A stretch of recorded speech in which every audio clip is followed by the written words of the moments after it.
but No, no, no. You're the one that came into this conversation with the position that we use value instead of we use personal property instead of private.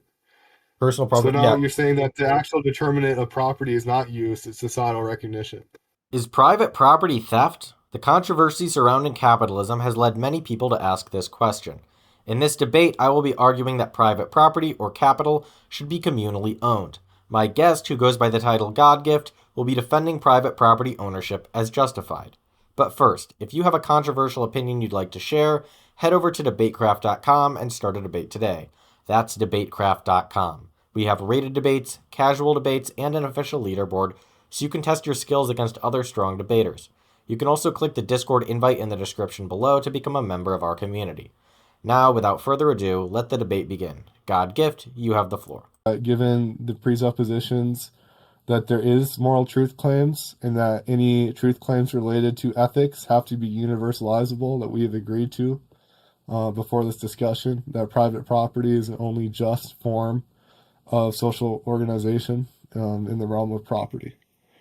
So private property rights, in my opinion, would be the very foundation of any just society. Yeah. Okay, so I will be taking the more Marxist position that people should be allowed to have personal property but not private property. So the distinction Mhm. between the two is that private property would have to do with things that you can use to gain a business advantage over others. So personal property would be something like a toothbrush or a house that you live in that are needed for your that you're going to use yourself. Private property would be something like capital for a business, like a factory, which you could use then to employ workers. And the reason for this is that personal property is sort of necessary for society to function. There's basic needs that people need to meet. However, private property can be used to gain an unfair negotiating advantage over others. So, for example, if you're creating a business and you have contracts with workers, you have significantly more bargaining power, maybe because you were just lucky and you were able to get the capital that is necessary to run the business, and that gives you a lot of the power to make money off of the business without doing as much of the labor.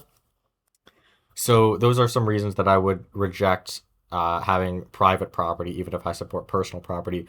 Now, to address the two claims we made that you can make objective moral claims and they're universalizable, the reason this works is that it applies to everyone. As I'm saying, nobody should have the right to have private property, and the way private property should be controlled is through democratic means. But this is still universalizable because I think everyone should have the right to vote for how private property is being used to the extent that it's feasible. So I guess we'll probably argue to the extent that this is universalizable. Maybe we're sort of have different definitions of what universalizable means, but that's just sort of a summary of the position that I'll be defending. Okay. There's a couple different ways we can talk about this. Yeah. Why is ownership of property for profit-making conclusions or profit-making purposes inherently unjust? Inherently unjust. Well, because I think you have to look at the way that society, that it can sort of escalate upwards. So if I have capital and it allows me to accumulate wealth very fast, and then I have a mega corporation, then if I'm making a contract with somebody, it makes the contract inherently unfair and exploitative. So for like Okay. just a big power advantage, and so I think that if, for example, I could be telling someone you have to work 10 hours a day and I'm doing barely any work, and now because I have this capital, it's built this unfair advantage. So, okay, do you think that every contractual relationship based in any kind of firm or entity that makes profit is unjust, or just on a scale of a corporation? Just on the scale of the corporation, I would say that it becomes progressively more unjust the more the power imbalance is there. And so But it's on really it, because on its core, though, would you consider any, like, let's say I owned a shoe shop yeah. and I hired you Mhm. and we made $200 in a day Yeah. and I paid you 75 of that? Would that be unjust? Would that be unjust? Well, I would say that it is because if you're using capital that some of the wealth is coming from, and you're using that exclusive ownership of capital to benefit the transaction. If we just work together, and I don't know, the capital is collectively, if we're doing like equal amounts of labor to make money, or if you don't have an exclusive claim to private property that could be used to generate wealth, then it could be a fair transaction. But I believe that the capital is the source of the injustice. And as you scale it up, you get to transactions that are a lot more unfair. I don't believe I have an exclusive claim to generate wealth or use capital goods. I think anyone has the right to use capital goods. So I'm a bit confused by that point. No, Because it's what is stopping you from just making your own business and having your own capital goods? oh, so the capital. I'm not saying the exclusive right to own capital in general, but that particular capital. So if somebody has more capital than somebody else due to circumstances, then because people are owning capital, you're going to inherently have people who own different amounts of capital. The only way to make it equal is to have it be democratically owned. But the issue of like, The can't you just issue make more? with that, if you're appealing to use rights in property, someone that does more work or it does work with more different, factors of production or tools would have more capital goods as well. Would have more capital goods. But the issue is the point I'm trying to make isn't that more labor you should have more things to use that would be personal property. The issue is when you take your property, that's the benefit of your labor, like you go and buy things, but then you go and use that to accumulate an unfair advantage over others. So if you work Okay. really hard and you get paid more, and so because you work really My, hard, you get a house or you get a car, but then if you start using that car to go create a business, you're exploiting your greater amount of power to make a deal that's not as fair for the toward the person working. okay, so the disequality or the disequality of ownership itself is not bad. It's only when it's applied via contract. When it's used as capital, which is basically my way of saying when you're using it for like a business to make transactions that are going to be unfairly beneficial toward the owner of the private property. So that's what makes it private property as opposed to personal property. Unfairly beneficial just because it doesn't reflect the labor value they're inputting, or Yes. Well, I would say because it gives unfair bargaining power, but sort of the sign that it's unfair bargaining power is that there is unfair labor. I think if they were the sign of sort of an unfair contract is that one side is getting a much better deal than the other side. Just kidding. a much better deal according to who? I would say that in the relations of a capitalist firm, Mm. the person that is trading their time for money in the short term is getting a better deal intuitively than the person that's trading their money in the short term for the risk of some kind of long term profit, and then they're holding all the risk of their investments. They're responsible for arranging the workplace, for hiring the worker, for training the worker. I don't think it's intuitive at all that inherently that this person that does all these things deserves less. I think it's intuitive the opposite. So, okay, so I would disagree. The point you brought up about risk, and I agree that the risk is a significant factor, but the way it plays out, it's not like the risk is something that's going to equalize out for the person who's investing the capital. You're going to have some people who own capital who are going to do very badly, and some people who own capital who are going to do very well. So it doesn't look like sort of an equal transaction. You're going to have some business owners who will make, billions of dollars, and that will be a very skewed transaction. And then you're going to have some people who invest their capital and just lose everything. So that to me doesn't seem like fair. It seems like risk should be something that's avoided because so many outside factors can influence whether the capital pays off. So not only is it sort of unfair to the workers who are working for these large firms, but it's for all the people whose capital who are losing all of their capital. That's just further evidence that this is going to lead to unfair outcomes.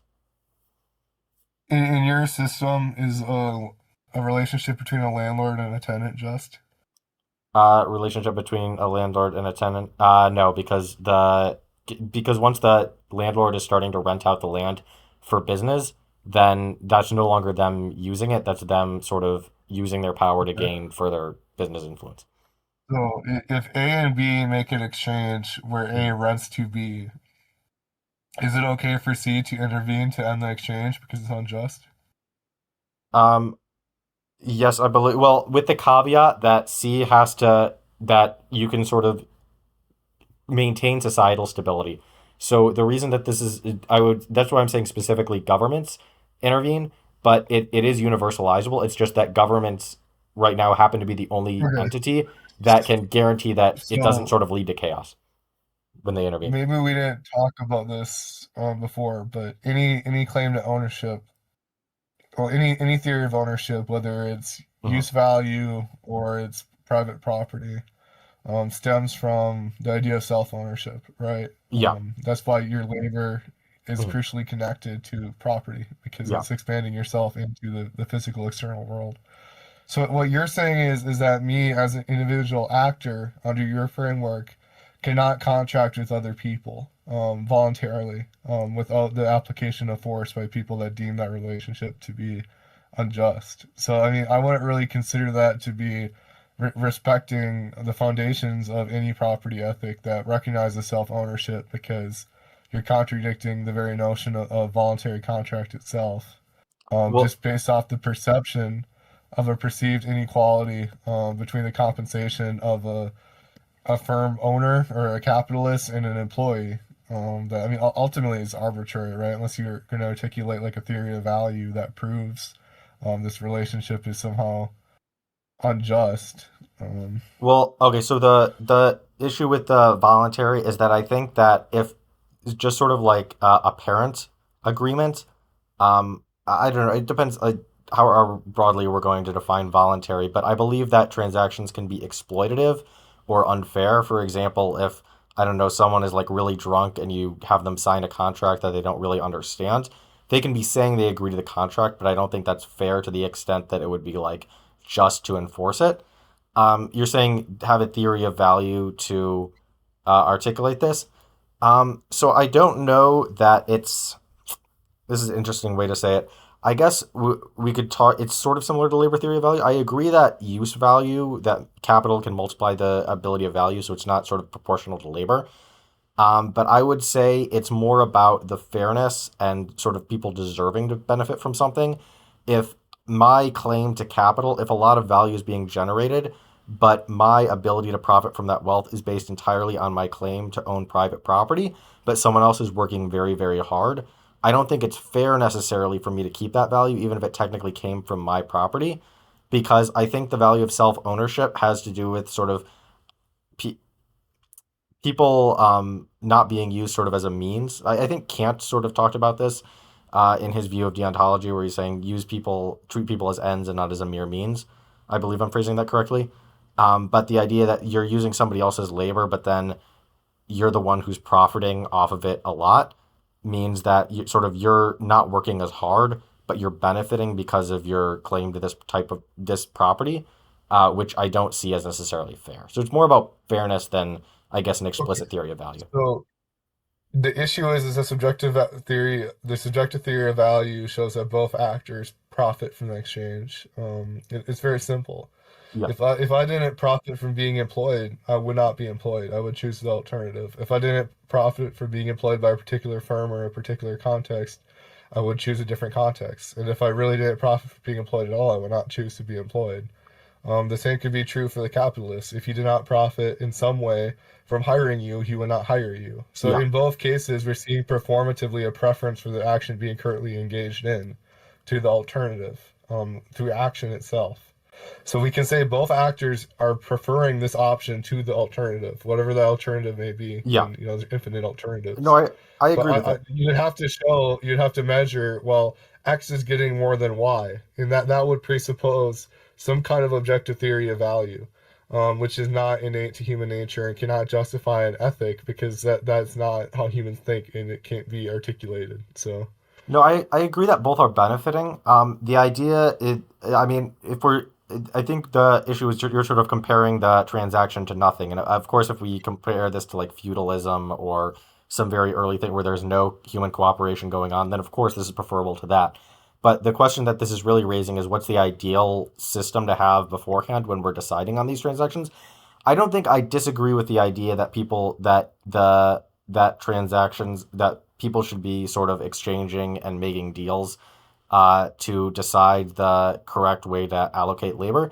The issue is that I want the circumstances before that allocation to be as fair as possible to give everyone sort of equal bargaining power before they decide who's going to do what.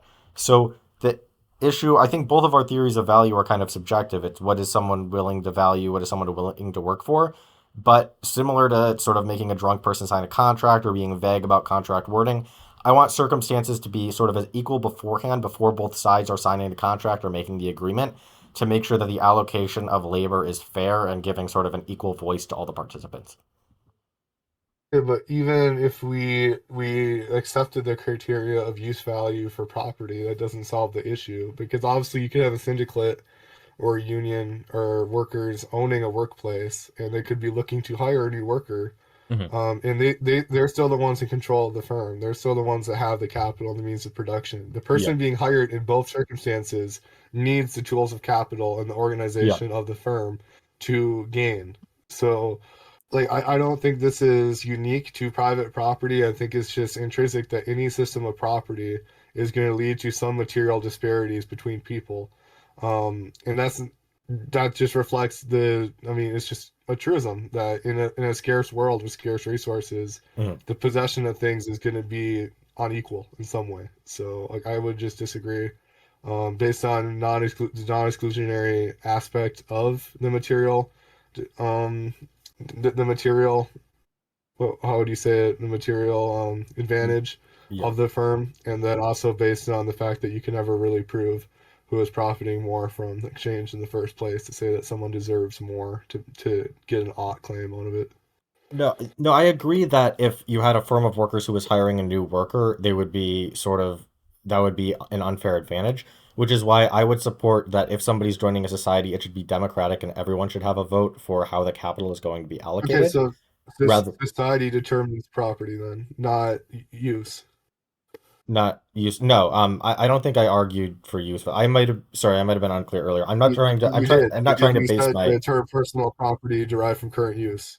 And then no, you oh literally yeah, gave the example of a house being personal property, oh so you're yeah. currently using it. A No, car is personal property to no, yeah. profit. Yeah, it's sorry, maybe I'm So misunderstanding now what you're you're saying. changing your theory of property from use-based, which could be a universalizable ethic, to something stemming from social organizations, which is not universalizable. No, So I think I'm you just you misunderstanding the losing a lot of terms ground the there. way you were using the terms. I agree that use-based is what determines whether it's personal property or private property. I think what I assumed you were saying is depends how valuable the property is the use value, which is another term that's used. But But no, you're the one that came into this conversation with the position that we use value instead of we use personal property instead of private. personal So property, now yeah. you're saying that the actual determinant of property is not use, it's societal recognition. No, I think we're conflating two things. So use value, as I understand it in Marxism, is saying that the amount somebody should be paid to make something is based on or how No. valuable the thing is. Okay. Well, okay, that's how I've heard Use it used. value. Maybe I'm incorrect. Personal property is a theory of property based on current use, which you articulated in this conversation. Okay, So it's very then that is confusing. what I'm defending. Yes. Yeah. So, but now you're changing your criteria away from use because you recognized that personal property and the way you've defined it could also lead to material inequalities, and now you're appealing to societal recognition of property to remedy this. No, I thought I was clear that once you start using your personal property as capital to run a business, then it becomes private property and that shouldn't be allowed.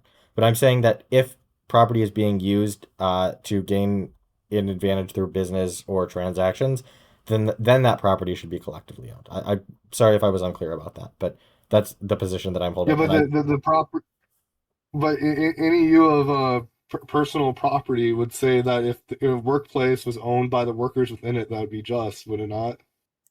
Like, let's if say a that like we had 10 people in a firm, they all work there, and they yeah, split the profits 10 ways.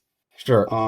But then That would if be a legitimate property claim under personal but property. then once they start hiring people outside, anybody who they're sort of considering to hire, once they're if they're before they can even do business with a person, I think they have to sort of submit that as now it's communal property, and and they're giving a voice to the other people that they would consider to hire.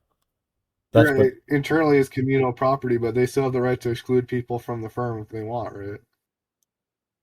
if they're once they're starting to do business with each other, I think I would even consider once they start doing business with each other and they're making exchanges, then that should be on a wide societal scale. Like if two Oh, people are so they making can't oh, sorry, exclude anyone from their property at all. not if it's being used as capital. No. Okay, so then that's not a theory of property because you're not even assigning who's a legitimate owner or something. Society is a legitimate owner or No, something. I think that And the whole individuals can point of be. conflict is to identify a legitimate owner or something. So No, I think that some things can be owned as personal property. For example, if I'm only using this and I'm not using it for exchange at all. So that would be a personal property ethic. But then if it's right, but private property, any system of property would look at any scarce good, and be able to decide who the legitimate user was, or if there's a lack of any legitimate user. And what so you're saying is that you couldn't do that at all because there'd be systems of in your world, most capital producing property, most property in general, wouldn't have any exclusionary aspect. So there'd be no legitimate user, there'd be no legitimate use case. It's not sure. a property ethic. So it'd be like roads in the current society where it's owned by the government It's owned by the government. or controlled by the government, let's say. I would say it's owned Okay, so by now democratically by society. now we're back at the same point. We've rejected personal property. Now we're just saying that No, I the support personal government property. I'm determines what rejecting private property is. property. Well, I mean, personal in the sense that they can't even have any capital. Well, whatever the distinction is. Yeah, that's the Um, position I'm making. so it's owned by the government now. But the government has to be democratically controlled by everyone. How does the government? Okay, so does the government have to have the consent of everybody it governs? Just the majority. I think tyranny of the majority is sort of a necessary sacrifice because otherwise you either have tyranny of the majority or tyranny of the minority, and I think tyranny of the majority is the least bad option. And then this government can establish property however it wants. Not however it want, or I think it would be unethical to do in certain ways, but I think that How it's the fairest way to sort of achieve capital. I think it's sort of a necessary condition, but it could become corrupted. So it's not necessarily sufficient for fairness, but it is necessary. Okay, the issue is once again this doesn't achieve the principle of universalization, because inherently, I mean, is there one government or multiple governments? Within anybody who's sort of able to interact with each other, as many people as they include, they should. So it could be just unfeasible to include certain groups of people, certain people in the society who are unwilling to join it, and then they wouldn't be obligated to include those. But if let's say we're all on an island, and then there's capital, and other people want the right to access capital, then there would be a moral obligation to include them within the representation in the government. Okay. Um, and I think that's a very bad position for a lot of reasons. But I mean, first and foremost, you're imposing this contractual relationship of government upon people without consent. So in your effort to prevent unjust property, you're basically committing an act of aggression against property itself, unless you don't recognize self-ownership. Well, I think that it's justified to commit certain acts of aggression if you're preventing if you're preventing a different type of evils, for example, self-defense. So it's sort of society self-defense against exploitative transactions. I'm sorry, I know this is we're actually running longer than I expected it to, so but I'll give you a chance to make like a really long conclusion and address a lot of stuff, and then I'll sort of try to adjust some of it and close it up. But because I realized that I was sort of getting long-winded and we were taking a while. But yeah, just to be clear, I think the act of aggression is justified, similar to self-defense or stopping someone from doing something unjustified is justified. And so it's sort of a response to this accumulation of unjust power and transactions that are lopsided. Um, so I think that it's some acts of aggression are justified, and I mean at this point, like we're just appealing to some kind of governing entity that imposes its will on people and gains legitimacy from what you say is the tyranny of the majority. Mhm. And if that is the ought claim that we ought to have this, anything stemming from this is morally preferable or ethically preferable. That's not universalizable because that you're not even really articulating an ethic, and that only really applies to humans within this governing structure. Um, but yeah, I mean, it contradicts the very concept of self ownership. Um, yeah, I don't know. I don't have anything else to say about it. It's just not an Okay. ethic. It's not a Yeah, theory I'll of just property. close off with a few things and try not to be too long-winded. Well, the reason I'm viewing it as universalizable is because everyone has representation. So the idea that someone has a vote is something you can sort of apply to anyone with a community who's able to join it. And again, I do believe majorities can act in unjust ways, but I believe it's inherently unjust for a group that's not a majority to be making these decisions, which is why I said I think it's necessary for the majority to prevent injustice. But of course, if the majority abused its power and was unfair to a minority in their in by reducing their representation or their proportional power, that would be unjustified. We hope you enjoyed this DebateCraft politics discussion. Make sure to comment below to let us know who you think won and what topics you'd like to see discussed next. And if you have a controversial opinion you'd like to defend, head over to debatecraft.com and start a debate today. That's debatecraft.com. We have rated debates, casual debates, and an official leaderboard so you can test your skills against other strong debaters. You can also click the Discord invite in the description below to become a member of our community. As always, thanks for watching.